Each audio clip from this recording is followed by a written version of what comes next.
Hey folks, and as always, a warm welcome back to our channel. Today we're talking about something that we all use and that's often on our mind, but something we rarely stop to comprehend the true meaning of: money. Sometimes it comes, sometimes it goes, and maybe it's always been elusive since the beginning of time. When I say the word to you, money, what images come to mind? Probably banknotes and coins, perhaps a credit card, or even just numbers on a screen. But in the distant past, you probably wouldn't have pictured either of those things. Join us on an expedition through a wild world as we explore 5 of the most unusual, intriguing, and downright bizarre items that have been used as currency throughout history. Ready? Let's begin. Our first stop is the tiny island of Yap in Micronesia, where the currency isn't just big in value, it's literally massive. Introducing Rai Stones, gigantic stone discs with a hole in the center. These stones could be up to a whopping 12 feet in diameter, weighing several tons. They were used as currency, starting around 500 AD. These stones were quarried from limestone caves on neighboring islands and transported back to Yap. The size and craftsmanship determined their value. Here's the kicker.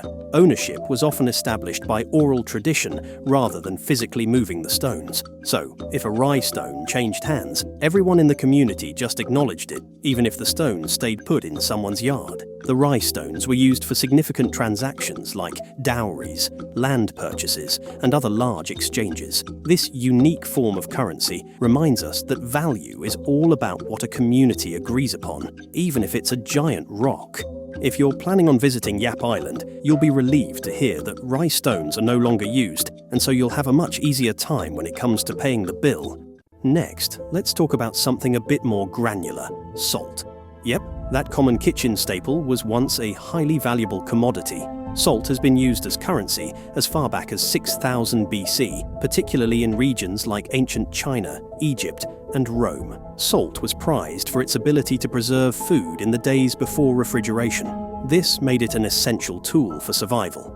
There is a myth about Roman soldiers actually being paid in salt, but there's no historical evidence to support this, and in reality, Roman soldiers were typically paid in coins. However, the importance of salt in the economy was so great that it gave rise to the term salary, which comes from the Latin word salarium. In some cultures, salt was even a symbol of wealth and power. It's funny to think that something we sprinkle on our fries today once had such economic importance that control over salt resources could influence power dynamics and relationships between states or regions.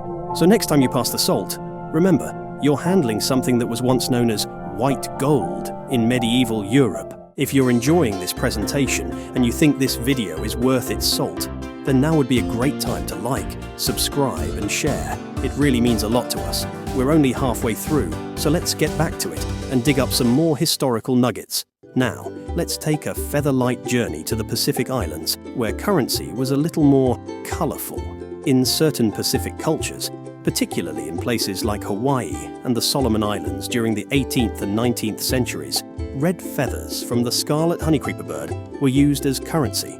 These feathers were highly prized and considered a symbol of high status and wealth. The feathers were collected and crafted into capes, headdresses, and other items for the nobility, and were often used in important social transactions, including dowries and tributes. The red feathers' rarity and vibrant color made them incredibly valuable. It's fascinating to see how something as delicate as a feather could hold so much power in a community. Talk about money that can really take flight.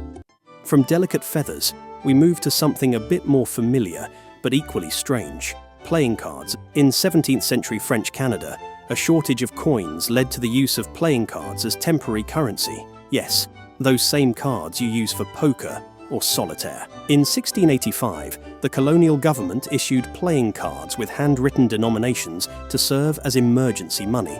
These makeshift banknotes were used to pay soldiers and purchase supplies. It's like using your deck of cards to pay for groceries. Imagine using the ace of spades to buy a loaf of bread. These playing card currencies were widely accepted and trusted by the populace until proper coinage arrived from France. It's a playful reminder that in times of need, humans can get pretty creative with what they consider money. Finally, let's indulge in some chocolate history with the Aztec Empire. where cacao beans were the currency of choice. Between the 14th and 16th centuries, long before chocolate bars, these beans were used as money. The Aztecs valued cacao beans so much that they used them to pay taxes and trade for goods. Cacao beans were small, portable, and durable, making them an ideal form of currency. They were used to buy everything from food to clothing and even services. Depending on the quality and size of the bean, the price could fluctuate, but a turkey might cost you about 100 cacao beans, while a night with a courtesan might set you back 10 to 20 beans. The word chocolate comes from the Nahuatl word zocoatl, and the beans were so integral to Aztec culture that they even had a god of cacao. So next time you enjoy a piece of chocolate, think of it as a delicious bite of economic history. And there you have it, 5 fascinating examples from the slightly weird world of historical currencies. From giant stones to cacao beans, these unusual forms of legal tender show us that the concept of money is almost as diverse and creative as human culture itself. If you're still watching at this point, then it's probably safe to say that you liked this video, so you may as well hit the like button. And while you're at it, do yourself a favor and subscribe. Also, to avoid any future disappointment, hit that notification bell. You'll never need to miss an episode again. Thanks for watching, and see you next time. Right, I'm off to buy a turkey. I hope I have enough cacao beans.